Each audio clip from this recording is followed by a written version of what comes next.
Hi, everyone. Welcome to the Make Space for More podcast, where we talk strategies for growing and scaling your business in a way that's authentic and aligned for you. I'm your host, Melissa Swink, and in today's episode, we're going to talk about systems that support delegation, tools, SOPs, and templates that work.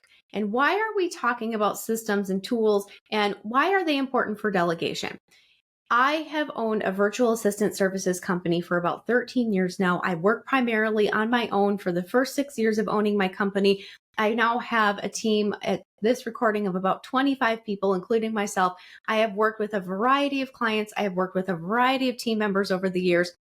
And I can honestly tell you that oftentimes when things aren't going well, it's often not a people issue. It's usually a process or a systems issue. There's oftentimes just this little gap that is missing that once we fill that gap, things just work so much better and so much more smoothly. And I really think that it's the key for having a team that functions like a well-oiled machine.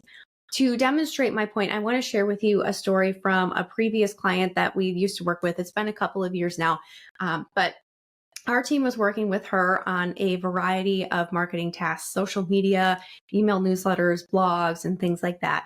And she got very frustrated with our team because she said, I keep having to go in and fix my email newsletters. And we're like, tell us more. We want to get your feedback. Well, it turned out that her software that she was using for email marketing had the ability to do A and B subject lines. And our team was only writing one main subject line. So she would review the emails, approve the content, and then for whatever reason, she would go back in on the back end to maybe take a look at it one more time and then notice that the B subject line wasn't filled in. And she got really frustrated about this over and over and again, week after week. She was going in and filling in the subject line. And just it got to a point where she just kind of had some bottled up frustration. And my team and I actually, once she had expressed her frustration, invited her to a call. And I shared with her the same thing I just shared with you, like, hey, let's identify what's going on with this process, because she still hadn't articulated exactly what was going wrong with the email newsletters. So once she explained to us that she was going in and seeing that this B subject line was constantly missing, we went, oh, okay, wait a minute. I can tell you honestly that very few of our clients, even to this day, use A, B subject lines. They usually just have one main subject line and they send out their email newsletter. But this client wanted, one next step of having an A-B subject line, a secondary subject line.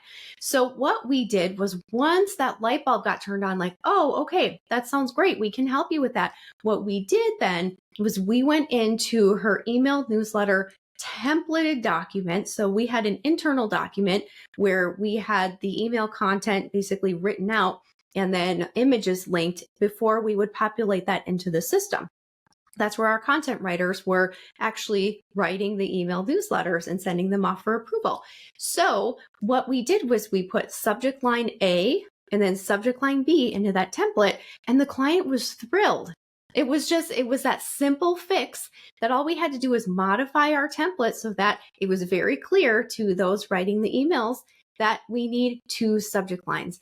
And so when I think back on it, there was so much frustration on our client's part, and our team had no idea that this needed to be done. And so by fixing and making one small modification to a simple tool like a document template, then it was able to solve that issue. And so today, what we're going to do is we're going to outline foundational systems that make delegation smoother, faster, and more successful. Because before I dive into the 3 keys that support successful delegation, I want to talk about why delegation breaks down without systems. And again, I just shared that example where there's a lot of unnecessary frustration and she was going in and fixing it, and our team had no idea until it kind of all came to a head, and it was just the simplest fix. So you might recognize some of these warning signs, or you might even, be listening to that story and humorously being like, oh yeah, I've had that happen before. I've gone in and fixed things that my team has done, and I've done it over and over and over. And after a while, I start feeling resentful. We don't want any of that. So some of the signs that delegation might be breaking down without systems is maybe you try to delegate something, but it just doesn't get done, or it doesn't get done well. Okay. Maybe it kind of slips through the cracks, where all of a sudden, you hand something off and then you never hear about it again. And then you randomly remember it one day and you're like, hey, whatever happened with that? And then the person's like, oh, okay, this and that and the other. Oh, okay. Gotcha. You know what I'm talking about? Like where it's like, hey, did we ever hear back from so and so? Oh, I sent them that email 3 weeks ago, but no, I guess they haven't responded. Lack of a system, lack of a follow through. And we'll talk about how to fix that in a moment. We're not jumping to solutions yet, but maybe this rings a bell for you. Or maybe, again, like our client, she got that email draft and was like, there's information missing. I need to fill this in. They don't know what they're doing. They're not doing what I'm asking them to do. Where it's not quite getting done well. So it's not getting done, or it's not getting done well. Or maybe you're experiencing a lot of questions from your team members or your VA or some other freelancer, independent contractor that you're working with, where you feel like, gosh, by the time I explained all these things and answered all these questions, I probably could have just gotten it done myself, right? Lots of questions. And also, you have to finish not done tasks. Like maybe you're going back in and you're polishing an email, or you're going back in and you're polishing a blog because it's not quite knocking it out of the park. Or maybe your team has prepared a proposal for a potential client and you are going back in and polishing and making some changes before that actually goes out. So you're the one kind of finishing, projects and tasks that are like 95% complete, but you're taking it across the finish line and you wish you weren't. There is a distinct difference, because I want to just address that there are times that I will ask my team to draft something. Please start drafting our new process for team payments. That's a real example that happened. I worked with one of our senior VAs to kind of revamp this process. And I was not expecting her to suddenly become an expert in our internal bookkeeping practices. I just needed her to start drafting the document based on what we talked about and the changes that we were planning to make. And then that way I was able to take that draft, work with our bookkeeper, and then continue to bring it across the finish line. That I specifically asked my team to get it started with the intention that I was going to be finishing it. But so what I'm talking about here is those things that you hand off and you feel like they're 98% there, but maybe you've got to fill in one more space, or you've got to fill in one more dollar amount before that form is completely filled out. That sort of a thing. And I just want to address that delegation is not just handing off work, even though for those of us control freaks, and I'm raising my hand here, that feels like the hardest part is letting go, but that it's not quite that simple. Delegation is also handing off the how and the why that something needs to get done. So you need to kind of bring more clarity to the task or project that you're handing off. Why is this important? Why are we doing this? We're revamping our team process because I want to be able to cross-train our team bookkeeper so that she can execute team payments if I'm not available, right? That's a risk for the company. That is putting all our eggs in one basket. That's why we want to start this project. Here's how we're going to carry out that project, and having those conversations and taking that next step, not just, I need you to do this, and then there's no other conversation or context around it. And then I also want to share with you that with these common concerns that I just shared, again, systems often will fill the gap between expectation and execution. So if you have an idea of what this task or project should look like when it's completed, this is going to help clarify that so that the execution that your team does on your behalf actually meets kind of that original expectation, if that makes sense. So with all of that in mind, I want to talk about 3 key supports for successful delegation. And the first one is tools. So what we want is we want to be able to assign, we want to be able to track, and we want to be able to manage tasks. And there's a variety of I'll be more specific, tools that can help us do that. So first of all, having a project management tool is critical. It is something that I talk about frequently on this podcast. I talk to potential clients about this frequently when they are interested in potentially working with our team. is one of the common questions that I ask is, how are you keeping track of all of your to-dos? How are you keeping track of all your team's to-dos and where everything is at? And you'd be surprised at how often they're using maybe spreadsheets, or maybe even just having, regular team meetings, but they don't actually have a system that is designed to assign tasks, to create projects, and to determine timelines and due dates, and hold all the information related to those tasks and projects and deliverables in one place. So having a project management tool is critical. As I've mentioned many times before, our team uses Asana. We use that for all of our client projects and all of our internal projects as well. And every task in there has an assignee, and it also has a due date. The cool thing is that we're also able to set recurring tasks. Not every system can do that, or at least it's not as intuitive as it should be, in my opinion. But, if every week we want somebody to go in and repeat this step, then we can set that recurring task and so on. So that is one tool that is absolutely essential. Another one is file sharing, using things like Dropbox or Google Docs, or I'm thinking of the Microsoft one. I'm not a Microsoft girl anymore. I left that behind with my corporate days, but I know Microsoft also has, is it SharePoint? Don't come after me that I can't name the exact Microsoft tool, but you get the idea. What we need to do is we need to make sure that our team has access to the information that they need in order to complete the work that we're asking them to do. They also need to have ways of collaborating in a file sharing type of a system as well. And then lastly, one tool, and you're going to hear about this one twice in this list, but you've heard me talk about it many times before. Don't come after me. Another tool that I love for assigning work is Loom. So oftentimes what I will do is I will record a brief screen share video with my team and say, here is the project. Here is, again, the background information on it. Here's how I suggest that we get this thing done. And I can walk through and share my screen and show examples of what I'm looking for, or start to outline and show them where they can pull the information from in order to get the job done. And it's just really, really easy. And it saves me from having to call another meeting and have conversations in real time. So that is one tool, again, that I can use for assigning tasks.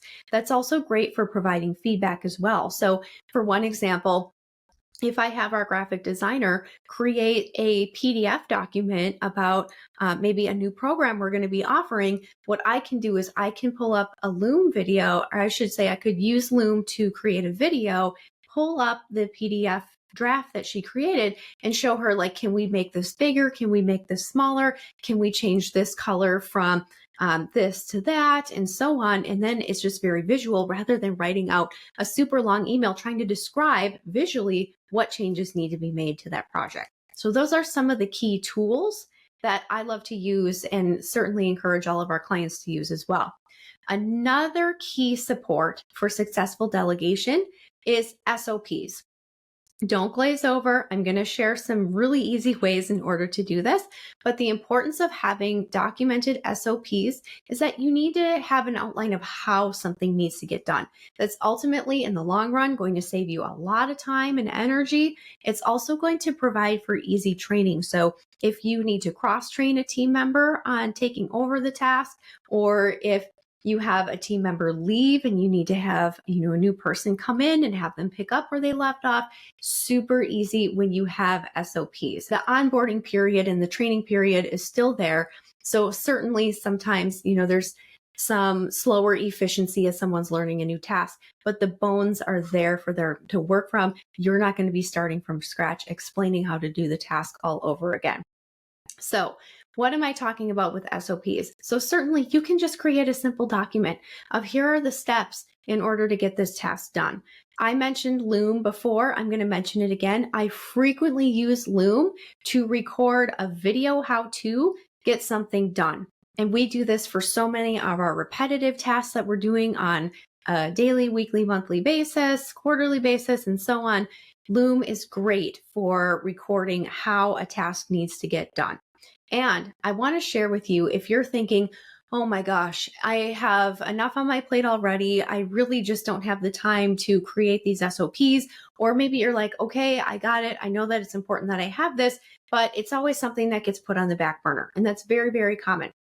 My recommendation is to ask your team to create these or at least get them drafted and then have you put the finishing touches on it, have you review it, maybe make any changes that need to be made, clarifications that need to be made, and then use that. These are living, breathing documents, by the way. I feel like there's some frustration that happens when, a client or even internally where we spend a lot of time documenting a process and we create that Loom video. And then the software that we were demonstrating or mentioning in the instructions, maybe they do an update and the screen looks different now. And this is over here, or now this is called that, where it used to be this. And you know what I'm talking about. These are living, breathing documents. They're not going to be 100% perfect 100% of the time, but they're going to be a really good starting point in comparison to having nothing. So have your team help you create these, or watch you when you're cross training someone, have them record the call. If you're doing a cross training call, have them make notes on their computer as you're going through and writing down the process as you're showing them. This can be definitely a 2 or more person job. Trust me. Okay. Lastly, a key to support successful delegation is templates. I'm a huge fan of templates. They just increase speed, they increase efficiency, and just overall consistency when it comes to the regular ongoing things that we're doing in the business. So a couple of examples of templates. Email is number one. If you are regularly sending a similar email to respond to a similar type of inquiry or a similar type of message that's coming through, go ahead and systematize it. I'm going to give you some personal examples that I have in my own inbox. So we are very blessed that our business primarily grows through referral. So I have a template that's created that thanks the person who's making the introduction and then, introduces myself to the person who has not met me before, and I'm inviting them to have a conversation so we can get to know each other better. I can learn more about their company and share a little bit more about how our team works. And then I also, if it's easier for them, I have a link to our Calendly. And then I just kind of close out the email with, looking forward to meeting you. I say the same things over and over and over again when these introductions are made. Again, I'm super grateful for all of them, by the way, for those listening who have referred business to us. Thank you from the bottom of my heart. And I also don't need to retype that entire message every single time. So what I do is I have a templated response that I can just click, and then the bulk of, I should say, the kind of the baseline of the email is there, the bulk of the message is there, and then I just go through and kind of tweak and customize it as I need to. It's not something that I need to build up from scratch.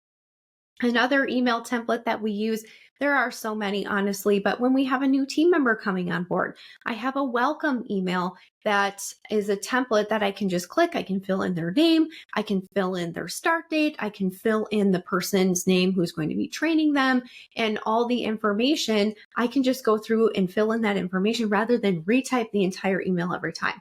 Same thing happens when we have a new client come on board. We have a welcome email that goes out to our client and introduces them to the team members they're going to be working with. Those are all templated emails. Just to give you a few examples, I could probably talk an entire day about the email templates that we have. And by the way, if you would be interested in hearing more about the details of all the different email templates we have built out, certainly send me an email, hello@melissaswink.com, and let me know that. I'd be happy to record that for you guys. Okay, more templates that I recommend having.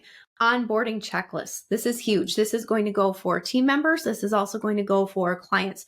We want to make sure that we have a consistent process throughout the board, whether it be new team member journey, client journey. We want that consistency. We want that clarity. So onboarding checklists are huge.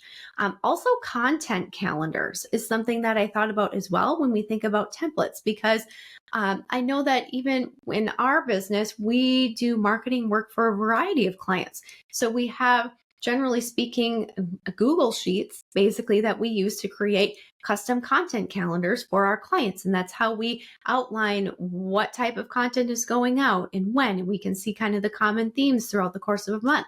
That's where clients can offer feedback before we ultimately create this content and get it sent out to the various channels that they're going to be going out to. So having content calendars are going to be huge as well.